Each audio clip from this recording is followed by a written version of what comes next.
Hey y'all, welcome back to another episode of Scripts and Referrals, moving into double digits, episode number 10.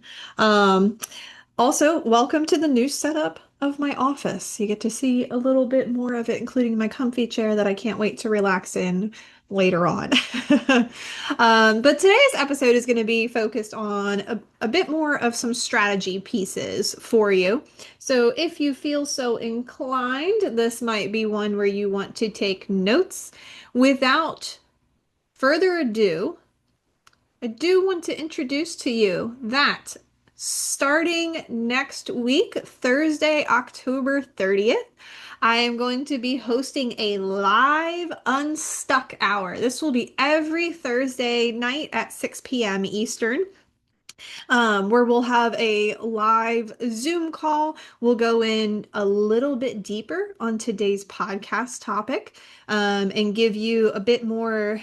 It'll be a bit more of a coaching session, with specific actionable items for you to take away and the ability to ask questions either about today's topic or whatever's going on in your world medically for you. A little bit of a pick my brain session. So stay tuned for more details. I haven't formalized all of that yet, but keep an eye out on your inbox and on social to be able to attend those sessions. Okay, so today we're going to talk about making your story become evidence in the exam room. Most people believe that if you can just tell your story clearly enough, a good doctor will piece everything together.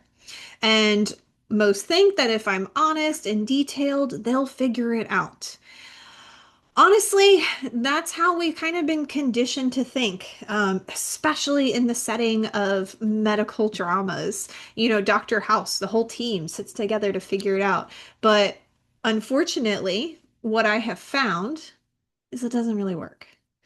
That entire approach of showing up empty-handed and hoping somebody else will make sense of it is exactly what keeps so many people stuck in their current medical situation with no answers. Because here's the truth is that even the best providers are working under impossible conditions.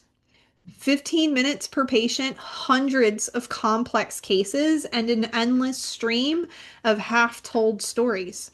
You might walk in ready to unload everything that's happened, but to your doctor, that just sounds like a tangled web they don't have the time to sort out. And it's not because they don't care. It's because the system just is not designed for complexity. So unless you get lucky and find what I call a unicorn doctor, someone who's willing to sit with you for however long it takes and chase down every thread, your outcome depends on how clearly you can present what's happening. And you can't do that by memory alone. I really saw this come into play with a client I worked with whose her journey had just completely unraveled. She'd suffered an unusual injury at the hands of a medical provider, and for over a year, it actually went completely dismissed and undiagnosed.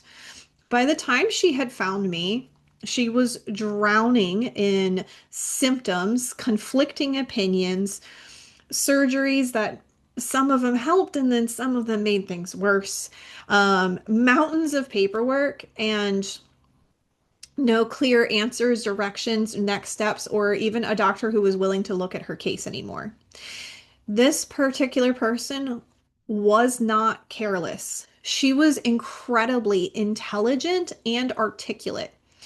But her story had become so big and scattered, it was almost impossible to follow.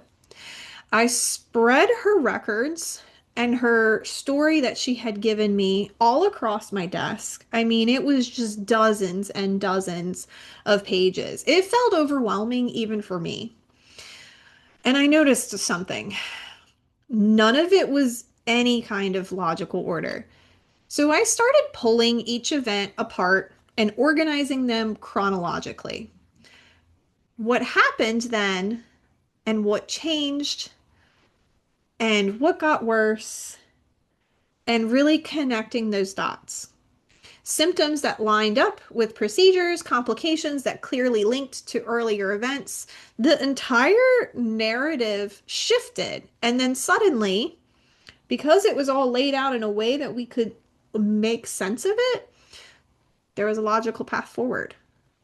We found a different kind of surgeon, took a new approach that hadn't been on the table previously, and within months, she was regaining function that she hadn't had in years. And that's when I realized something huge. It's not just that a timeline makes your story clearer, it actually changes how people respond to you. This is something that I found myself firsthand, both in seeing it as on the provider side, but in being in the patient role too.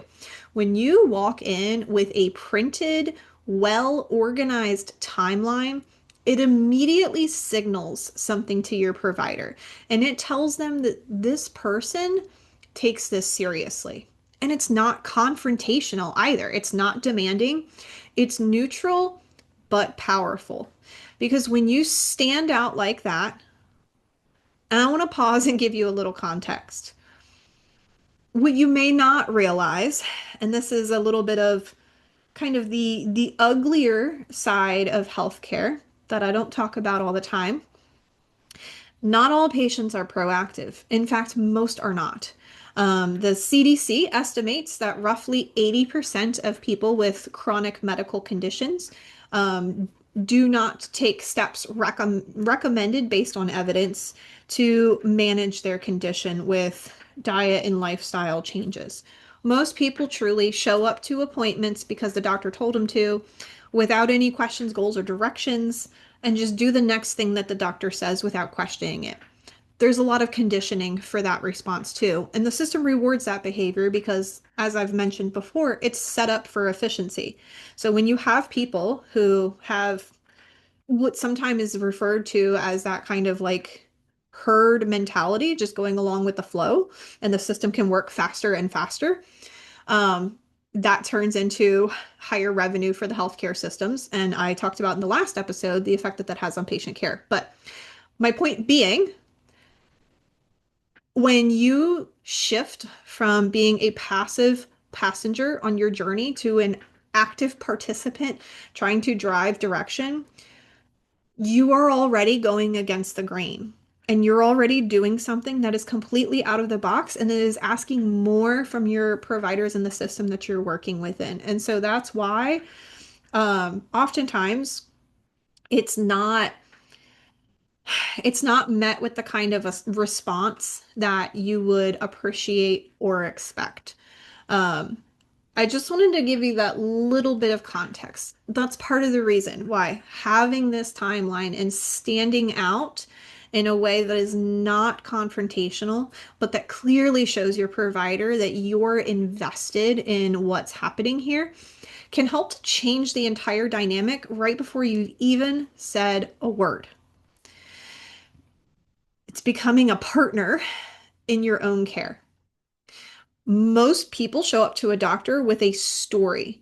You need to show up with a timeline because clarity doesn't just get you heard, it's what actually gets you taken seriously.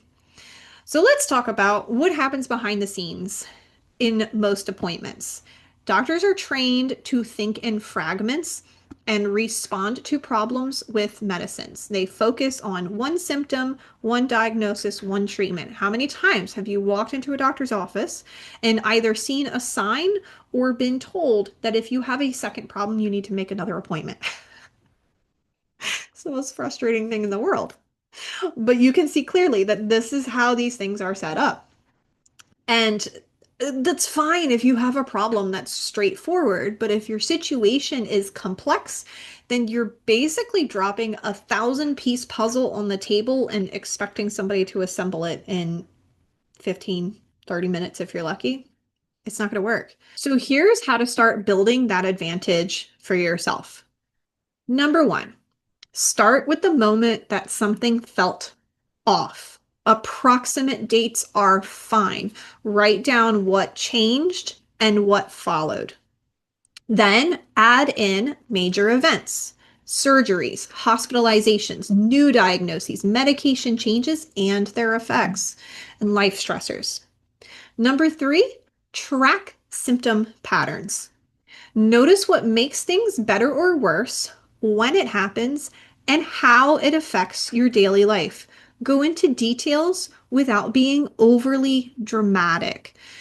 You don't be specific. Instead of saying, I was tired or felt fatigued, detail the impact that that had on your life, such as, I couldn't take my kids to the park and I had to put on a movie for them because all I could do was lay on the couch. That helps to really bring in the human element of the impact of the situation and draw on your provider's empathy, bringing them closer to wanting to solve the problem. Number four, keep it simple and structured. It doesn't need to be fancy. It can be handwritten or typed wherever your level of comfort is. The goal is sequence, not perfection. Number five, make sure you have it on paper and bring it with you. I recommend bringing a second copy to give to your provider as well. Um, a physical copy in your hands, it makes such an impression for you and for them. And even if you're not sure if you're doing it perfectly, do it anyways. Done is better than perfect. And the amount of clarity that you're going to get from that is going to beat out over walking in with the chaos every time. Stop hoping for a unicorn doctor. Give the doctors you have what they actually need, a clear story that they can follow. Because when you show up with structure, it makes it easier for good care to happen. I can't tell you how many times I have seen people walk out of the sessions that we do at Heard for Life visibly lighter. And not because we fixed anything yet, but because for the first time, they can see their story clearly on paper.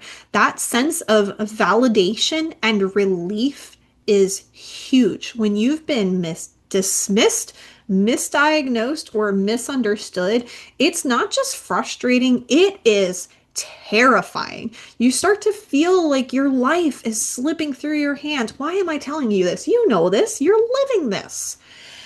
And like nobody's noticing. But when you finally get to see everything organized, when there's a roadmap in front of you, that fear gets smaller.